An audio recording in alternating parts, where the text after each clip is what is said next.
снизить декретный отпуск с 3 до 2 лет, я думаю, что это нехорошая позиция, потому что ребенку нужна мама как можно больше.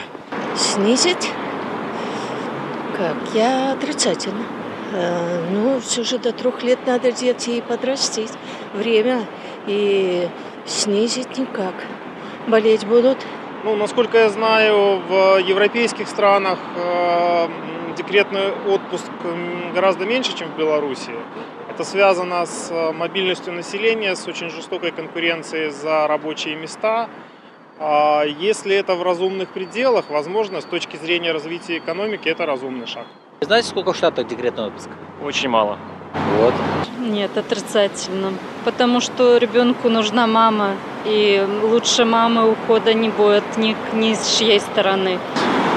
Я считаю, что нужно быть ребенку с мамой. Как раз таки до 3 лет формируется характер, формируются привычки какие-то, и впервые уже ребенок может сам отвечать за свои какие-то поступки. Поэтому до 3 лет лучше быть ребенку дома с мамой. Почему нет? Можно попробовать. Ну, родители, мамы все равно выходят на работу раньше времени, поэтому я думаю, что смысл какой-то есть. Ну, все-таки, что дети довольно маленькие, и в 2 года они еще не привыкли ходить в садик. Они плачут.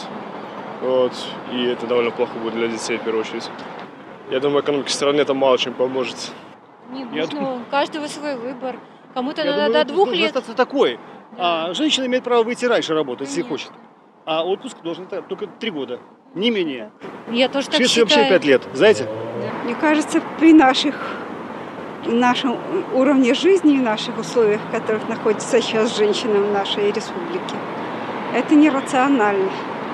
Есть плюсы, есть минусы. Тут сложно ответить. Плюсы то, что для государства выгодно, конечно. Потому что женщина имеет право посидеть сколько ей нужно с ребенком. Женщина вообще должна с детьми до 5 лет сидеть дома. Ну, надо побольше детям внимания уделять. По-моему, дети и так сейчас с нынешней молодежью, которая стремится зарабатывать, и так обделены вниманием. 2 года ребенка еще рано в садик отправлять, мне кажется. Воспользоваться тем моментом нужно. Чем больше ты можешь провести времени с ребенком, вот и нужно этим пользоваться.